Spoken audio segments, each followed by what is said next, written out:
Hello everyone, welcome to my channel पर नए हो तो चैनल को सब्सक्राइब करें और मुझे सपोर्ट करें। तो ये इस ड्रामा का हिंदी एक्सप्लेनेशन का एपिसोड 24 है।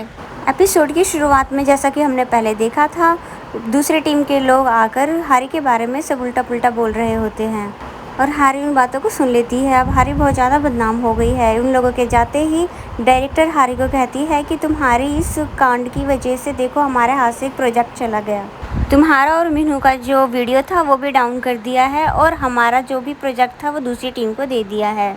हमें सिर्फ उन्हें असिस्ट करना है। तो हारी ये सुन के बहुत ज़्यादा शॉक्ड होती है और फिर उनको कहती है कि ये सब मेरी वजह से हुआ है, तो आई एम सॉरी। पर डायरेक्टर कहती है अब इसका कोई भी फ़ायदा नहीं है और पूरी टीम को उन लोगों पर गुस्सा आ रहा होता है, लेकिन वो कुछ भी नहीं कर सकते थे, इसीलिए सिर्फ हारी को ही बोलकर चुप हो जाते हैं। नेक्स्ट सीन में फिर हमें जिनियों को दिखाया जाता है जो कि हारी को फ़ोन करती है उसका हालचाल पूछने के लिए। जिनियोंग हारी से पूछती है तुम्हारी टीम के लोग तुम्हें बुली तो नहीं कर रहे हैं? अगर ऐसा है तो तुम मुझे बोल सकती हो, मैं आती हूँ उन्हें बताने के लिए। तो हारी उसे कहती है नहीं नहीं, ऐसा कुछ भी नहीं है, बल्कि मेरे टीम के लोग तो बहुत ही ज़्यादा अच्छे हैं। वहीं से जिनियोंग की कज़न भी चलकर आ रही होती है, तो जिनियोंग की कज़न उसे देखकर वह उसके पास जाती है और जिनियोंग शो ऑफ करने लगती है जैसे वो अपने बॉयफ्रेंड से बात कर रही हो।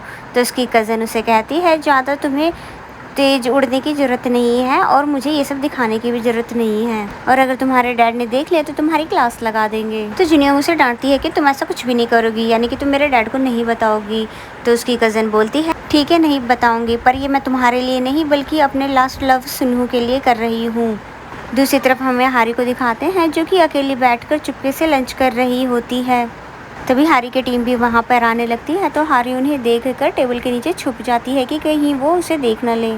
तो मिस सिन पूछती है कि हारी आजकल दिखाई नहीं दे रही, क्या वो हमारे साथ लंच नहीं करेगी? मिस्टर गे सिन को कहते हैं कि तुम अपने बारे में सोचो क्योंकि अब हमारी भी जॉब खतरे में है। तो ये सुन के सिन को बहुत ज़्यादा बुरा लगता है। तभी वहाँ पे दूसरी टीम के लड़का और एक लड़की आते हैं और वो बात करने लगते हैं कि फूड डिपार्टमेंट की जो लड़की थी वो एक साथ दो लड़कों को डेट कर रही थी। एक तो उसी के डिपार्टमेंट का मिनहू और दूसरा प्रेसिडेंट कैन। और वो लड़की तो इतनी सुंदर भी नहीं है, पता नहीं कैसे कोशिश करी थी उन्हें पटाने की। तो हारी ये सब बातों को सुन लेती है और बहुत ही ज़्यादा दुखी हो जाती है। तो इतनी सारी बातें सुनने के बाद मिस्टर गे से रहा नहीं जाता और वो उनके पास जाकर बोलता है तुम जिस टीम की लड़की की बात कर रहे हो मैं भी उसी टीम का लड़का हूँ, तो बोलो मेरे सामने तुम्हें क्या क्या कहना है। और अगर तुम्हें किसी के बारे में पता नहीं हो तो तुम्हें उसके बारे में पहले पता कर लेना चाहिए। उसे टॉप एम्प्लॉय का अवार्ड इसलिए नहीं मिला कि वो मिस्टर कैन को डेट कर रही है, बल्कि वो इस लायक है, समझी। और मैं उस टीम का सीनियर हूँ, फिर भी वो मुझसे ज़्यादा मेहनत करती है, इसीलिए ये अवार्ड उसको मिला। तो फिर डायरेक्टर भी कहती है उसे अगर तुम्हें हारी में सुंदरता नहीं दिखाई दे रही तो पहले अपनी शक्लें जाकर देखो तुम, और फिर कंपेयर कर लेना कि कौन ज़्यादा सुंदर है। और रही बात काबिलियत की तो तुम पहले अवार्ड जीत कर दिखाओ, फिर उसके बाद बात करना। तो उन दोनों को बहुत ही ज़्यादा गुस्सा आता है, पर वो कुछ कर भी नहीं सकते, इसीलिए बिना कुछ कहे वहाँ से फिर चले जाते हैं। तो डायरेक्टर कहती है अभी तो तुम बहुत ज़्यादा गुस्सा थे हारी से और अभी तुम उसका सपोर्ट कर रहे हो। तो मिस्टर गे कहते हैं हम एक फैमिली है, हम एक दूसरे को चाहे कुछ भी करें, पर बाहर का कोई बोलेगा तो मैं उसका मुँह ना तोड़ दूँ। तो ये सारी बातें हारी सुन के बहुत इमोशनल हो जाती है और रोते हुए तेज़ी से भागते हुए आती है। गिरते पड़ते वो उनको हक करती है और बोलती है कि मुझे लगा था आप लोग मुझे हेट करोगे। तो वो लोग बोलते हैं तुमने ऐसा क्या कर दिया जो हम लोग तुम्हें हेट करेंगे। तो जिनियोंग जाती है उसके रेस्टोरेंट में पता करने के लिए कि बात सब कुछ ठीक है, कि यहाँ तक बात पहुँच चुकी है। तो जिनियोंग हामिन से पूछती है कि हारी ठीक है ना, वो अभी तक घर पे नहीं आई ना? तो वो कहता है हाँ वो तो ठीक है, क्यों कुछ हुआ है क्या? तो फिर वो टॉपिक को चेंज कर देती है और फिर रिलैक्स फील करती है कि चलो अच्छी बात है कि बात यहाँ तक नहीं पहुँची है। और वहाँ पे जो कस्टमर होते हैं वो भी उसी के बारे में बात कर रहे होते हैं। तो वहाँ की एक कस्टमर उसके डैड से पूछती है कि आपकी लड़की भी उसी कंपनी में काम करती है ना? तो जिनियोंग बात को कवर करने के लिए जल्दी से उनके बीच में आ जाती है और कहती है आप लोगों का जो भी ऑर्डर करना है करिए, सब फ्री है, आज मैं पे करूँगी। बेचारी जिनियोंग अपनी फ्रेंड को बचाने के लिए खुद ही फंस जाती है ताकि लोग उसके बारे में बात ना करें। फ्रेंड हो तो ऐसी। दूसरी तरफ हमें हॉस्पिटल का सीन दिखाया जाता है जहाँ मिस्टर कैन हाथ में चोट लगने की वजह से खुद से स्वेटर नहीं पहन पा रहे थे, तो सुनहू उनकी हेल्प करवा रहा था। तभी नर्स आती है तो वो उनको इस पोजीशन में देख के सोचती है ये रोमांस कर रहे थे। तो वो दोनों कहते हैं ऐसा कुछ भी नहीं है। तो कहती कोई बात नहीं, आप लोग कैरी ऑन रहो, मैं बाद में आती हूँ।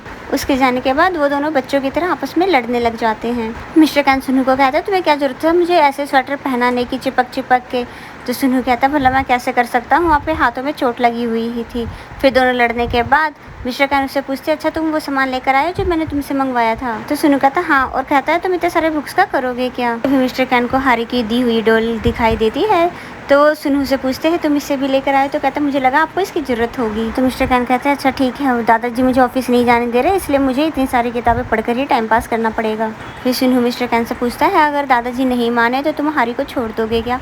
तो मिस्टर कैन कहते हैं नहीं, ऐसा कभी नहीं हो सकता, यानी कि मैं अपने प्यार को दादाजी के लिए नहीं छोड़ सकता। नेक्स्ट सीन में हारी और जिनियोंग को दिखाया जाता है जो कि दोनों बैठकर बातें कर रही थी और जिनियोंग बहुत ज़्यादा हैरान हो रही थी बिल को देख कर कि 40,000 का बिल आ गया है और कहती है मैंने सोचा नहीं था कि कभी मैं चिकन पे 40,000 खर्च करूँगी। तो हारी उसे थैंक्स कहती है। फिर जिनियोंग उससे पूछती है कि अच्छा ये बताओ कि मिनहू और उसकी गर्लफ्रेंड सामने नहीं आए ना अभी तक इस बात को एक्सेप्ट करने के लिए। जिनियोंग पूछती है मिनहू ने तुम्हें कॉल किया था। तो हारी कहती है हाँ उसने कॉल किया था पर मैंने उठाया नहीं, क्योंकि लोगों के कमेंट में ऐसा था कि मैं 7 सालों से उसको फॉलो कर रही हूँ, यानी पसंद करती थी, इसलिए मुझे उसका फ़ोन उठाना ठीक नहीं लगा।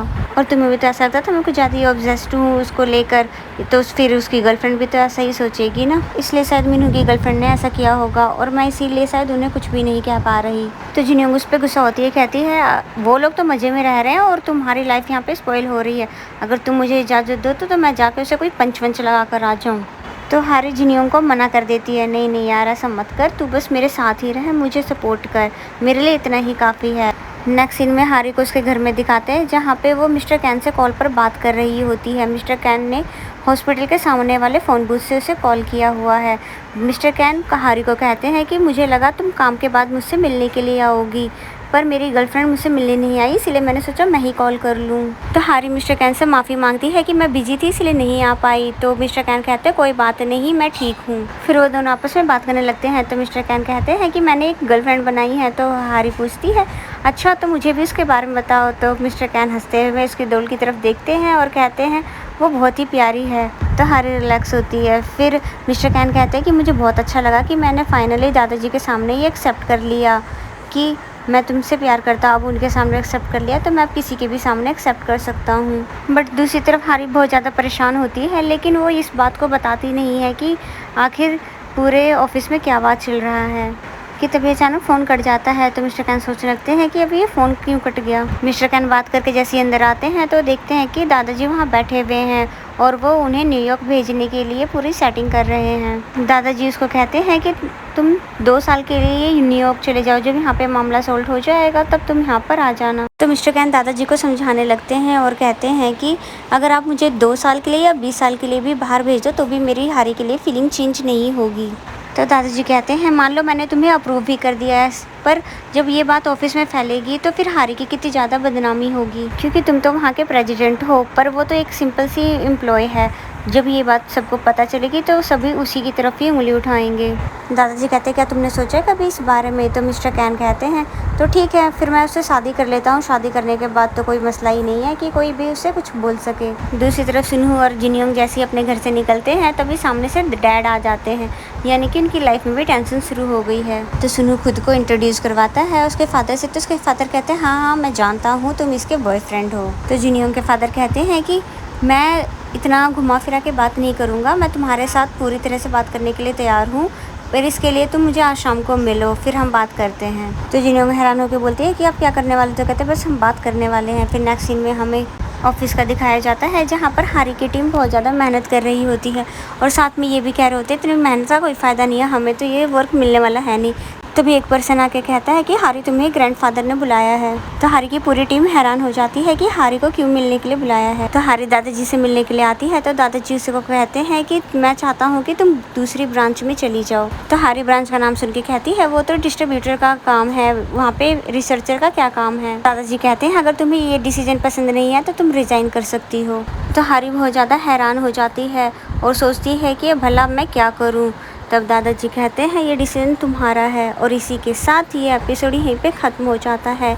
तो हमें अगले एपिसोड में पता चलेगा कि हारी ने क्या डिसीजन लिया है। अगर आपको मेरा एक्सप्लेनेशन अच्छा लगे तो वीडियो को लाइक करें और कमेंट करके ज़रूर बताएं एपिसोड आपको कैसा लगा। तो मिलते हैं नेक्स्ट एपिसोड में, तब तक के लिए बाय बाय।